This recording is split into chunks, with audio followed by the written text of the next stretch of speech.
ഹരേ കൃഷ്ണ.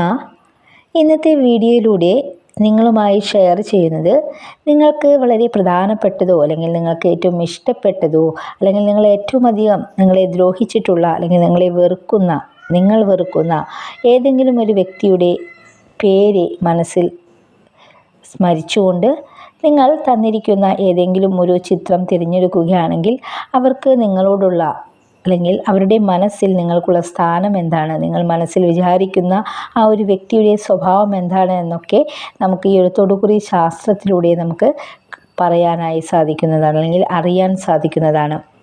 അത്തരത്തിലുള്ള ഒരു തൊടുകുറി ശാസ്ത്രമാണ് ഇന്നത്തേത് എന്ന് പറയുന്നത്.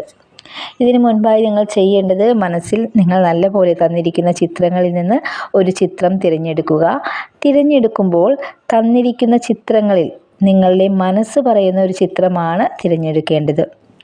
അതിനുവേണ്ടി നിങ്ങളൊരു നിമിഷം കണ്ണുകൾ അടച്ചുകൊണ്ട് നിങ്ങളുടെ ഇഷ്ട ദേവീ ദേവന്മാരെ മനസ്സിൽ പ്രാർത്ഥിച്ചുകൊണ്ട് കണ്ണു തുറക്കുക. എന്നതിന് ശേഷം നിങ്ങളുടെ മനസ്സ് ഏറ്റവും കൂടുതൽ തിരഞ്ഞെടുക്കാൻ താല്പര്യപ്പെടുന്ന ഒരു ചിത്രം നിങ്ങൾ തിരഞ്ഞെടുക്കുക. തിരഞ്ഞെടുത്ത ചിത്രം മറക്കാതിരിക്കുവാൻ വേണ്ടി നിങ്ങൾക്ക് കമൻറ്റ് ബോക്സിൽ രേഖപ്പെടുത്താവുന്നതാണ്. ഏത് ചിത്രമാണ് നിങ്ങൾ തിരഞ്ഞെടുത്തത് എന്നതിൻ്റെ പേര് നിങ്ങൾക്ക് കമൻറ്റ് ബോക്സിൽ രേഖപ്പെടുത്താവുന്നതാണ്. അപ്പോൾ ഇതിനോടകം തന്നെ നിങ്ങളൊരു ചിത്രം തിരഞ്ഞെടുത്തിട്ടുണ്ടാവുമെന്ന് വിശ്വസിക്കുന്നു. ഇനി നിങ്ങൾ തിരഞ്ഞെടുത്ത ചിത്രത്തിലെ ഫലങ്ങളാണ് ഇനി പറയാൻ പോകുന്നത്. ഒന്നാമത്തെ ചിത്രം തിരഞ്ഞെടുത്ത വ്യക്തികൾ മനസ്സിൽ വിചാരിച്ച ചിത്രത്തിൻ്റെ ഫലങ്ങളാണ് ഇനി പറയുന്നത്. നിങ്ങൾ വിചാരിച്ച വ്യക്തി ശുദ്ധ ഹൃദയമുള്ളവരാണ്. എന്താണ് അവരുടെ മനസ്സിലെന്ന് വെച്ചാൽ, എന്നോടൊപ്പം തന്നെ എന്നെ ആശ്രയിക്കുന്നവരും അല്ലെങ്കിൽ എന്നെ ബന്ധപ്പെട്ട് കിടക്കുന്നവരൊക്കെ നന്നാവണമെന്നൊരു ചിന്ത മനസ്സിൽ സൂക്ഷിക്കുന്ന അല്ലെങ്കിൽ പ്രവൃത്തിയിലൂടെ കാണിച്ചു തരുന്ന ഒരു വ്യക്തിയാണ് നിങ്ങൾ മനസ്സിൽ വിചാരിച്ച വ്യക്തി എന്ന് പറയുന്നത്. ഒരുപക്ഷെ ഈ വ്യക്തി നിങ്ങളുടെ ഭർത്താവോ സുഹൃത്തോ ബന്ധുക്കളോ അല്ലെങ്കിൽ നിങ്ങൾക്ക് ഏറ്റവും അടുത്ത് നിൽക്കുന്ന ആൾക്കാരോ അല്ലെങ്കിൽ നിങ്ങളുടെ ജോലി സ്ഥലത്ത് നിങ്ങൾക്ക് ഏറ്റവും പ്രിയപ്പെട്ടവരോ ഒക്കെ ആയിരിക്കാം. ഈ വ്യക്തിക്ക് മുൻകോപം കുറച്ച് കൂടുതലാണ് എങ്കിലും നിങ്ങളോട് ദേഷ്യഭാവത്തിൽ പ്രവർത്തിക്കുന്നുവെങ്കിലും പിന്നീട് അങ്ങനെ പറഞ്ഞതുകൊണ്ട് അദ്ദേഹം വളരെയധികം വിഷമിക്കുക ചെയ്യുന്ന ഒരാളാണ്. വിചാരിച്ച കാര്യങ്ങളൊക്കെ എത്രയും പെട്ടെന്ന് നടക്കണമെന്ന് അദ്ദേഹം വളരെയധികം നിർബന്ധം പിടിക്കുന്ന ഒരു വ്യക്തിയാണ്. അതായത് നിർബന്ധ ബുദ്ധി, ശാഠ്യം കുറച്ച് കൂടുതലാണ് ഇയാൾക്കുള്ളത്. ഒരുപക്ഷെ ഈ വ്യക്തി നിങ്ങളെ പ്രവൃത്തികൾ കൊണ്ടും വാക്കുകൾ കൊണ്ടൊക്കെ വളരെ വിഷമിപ്പിച്ചിട്ടുണ്ട്. നിങ്ങൾക്ക് ക്ഷമിക്കാവുന്നതിൽ അപ്പുറമാണ് എങ്കിലും നിങ്ങൾ ഇപ്പോൾ അവരോട് ക്ഷമിക്കാറുണ്ട്. ഇങ്ങനെയൊക്കെ ആണെങ്കിലും നിങ്ങളെ അവർ വളരെയധികം ഇഷ്ടപ്പെടുന്നുമുണ്ട്. നിങ്ങളുടെ ചെറിയ ചെറിയ തെറ്റുകളും പോരായ്മകളൊക്കെ അദ്ദേഹം ചൂണ്ടിക്കാട്ടാറും പതിവുണ്ട്. അതൊരു പക്ഷേ നിങ്ങൾക്ക് ദേഷ്യത്തിലേക്ക് നിങ്ങളെ നയിക്കാറുണ്ട്. നിങ്ങളോടുള്ള ഇഷ്ടം കൊണ്ടാണ് അത്തരത്തിലുള്ള പ്രവൃത്തികളൊക്കെ ചെയ്യുന്നത്. നിങ്ങളുടെ മനസ്സിൽ ദേഷ്യം ജനിപ്പിക്കുന്ന പ്രവൃത്തികൾ മാത്രമായിരിക്കും അയാൾ നിങ്ങളോട് ചിലപ്പോൾ ചെയ്തിട്ടുണ്ടാവുക അല്ലെങ്കിൽ അയാളുടെ ഭാഗത്തു നിന്നും ഉണ്ടാവുക. എങ്കിലും നിങ്ങളോട് വളരെയധികം സ്നേഹമുള്ള ആളാണ് അദ്ദേഹം.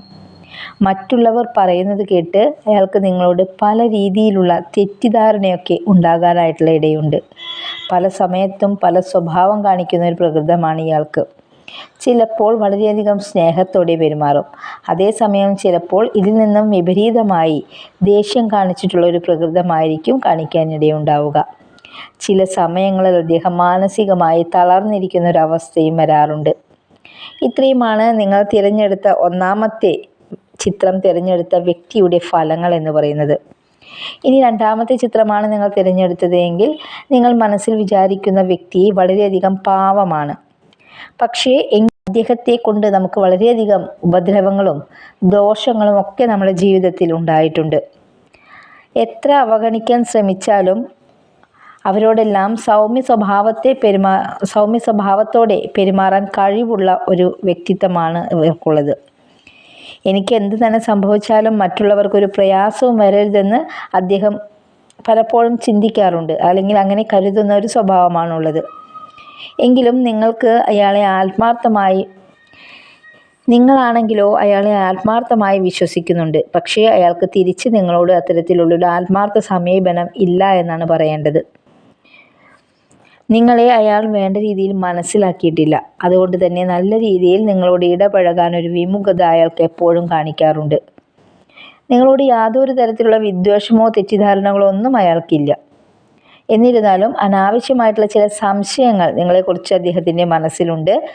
അനർത്ഥ സാധു എന്നൊക്കെ നമ്മൾ പറയാറില്ലേ, അതുപോലെ തന്നെ അത്തരത്തിലുള്ള ഒരു സ്വഭാവ സവിശേഷതയാണ് ഈ കൂട്ടർക്കുള്ളത്.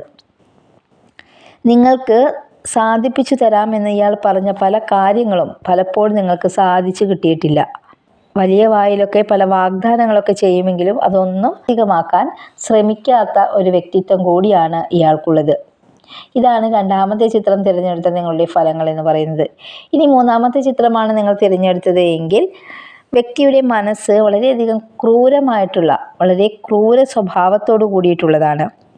എന്തൊക്കെ എത്രയൊക്കെ ചെയ്തു കൊടുത്താലും ഒരു നന്ദി വാക്ക് പോലും അല്ലെങ്കിൽ ഒരു സ്നേഹമുള്ള ഒരു പ്രവൃത്തിയോ വാക്കോ അദ്ദേഹത്തിൻ്റെ ഭാഗത്ത് നിന്ന് നമുക്ക് ഇരിക്കേണ്ടതായിട്ട് പോലും വരുന്നില്ല.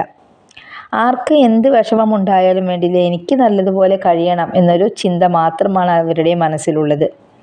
സ്നേഹം എന്നൊരു വികാരം അവരുടെ മനസ്സിലോ പ്രവൃത്തിയിലോ വാക്കിലോ ഒന്നും തന്നെയില്ല. അയാളെക്കുറിച്ച് മാത്രമാണ് അയാളുടെ ചിന്ത. ഞാൻ മാത്രം നന്നാവണം, എനിക്ക് മാത്രം നന്നാവണം, ഞാൻ മാത്രം സുഖങ്ങൾ ആസ്വദിക്കണം, അല്ലെങ്കിൽ എനിക്ക് മാത്രം സുഖങ്ങൾ ലഭിക്കാവൂ എന്ന തരത്തിലുള്ളൊരു വൃത്തികെട്ടൊരു സ്വഭാവമാണ് അദ്ദേഹത്തിനുള്ളത്. എപ്പോഴും ദേഷ്യത്തോടെ സംസാരിക്കുകയും പരുഷമായ പെരുമാറ്റവുമൊക്കെയാണ് ഇയാളുടെ സ്വഭാവ സവിശേഷത എന്ന് പറയുന്നത്. മറ്റുള്ളവരൊക്കെ ബുദ്ധിമുട്ടട്ടെ എന്നൊരു ചിന്താഗതിയും ഇവർക്ക് കൂടുതലായി കാണാവുന്നതാണ്.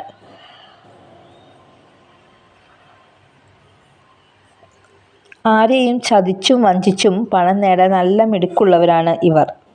ഭക്ഷണത്തിനോട് വളരെയധികം ആസക്തിയുള്ള ഒരു വ്യക്തി കൂടിയാണ് ഇയാളോടൊപ്പമുള്ള സഹവാസം നിങ്ങൾക്ക് ദോഷം മാത്രമേ ചെയ്യുകയുള്ളൂ.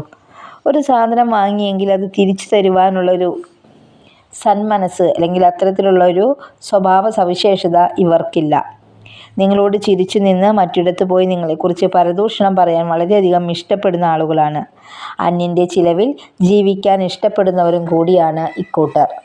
ഇതാണ് മൂന്നാമത്തെ ചിത്രം തിരഞ്ഞെടുത്തവരുടെ ഫലങ്ങൾ എന്ന് പറയുന്നത്.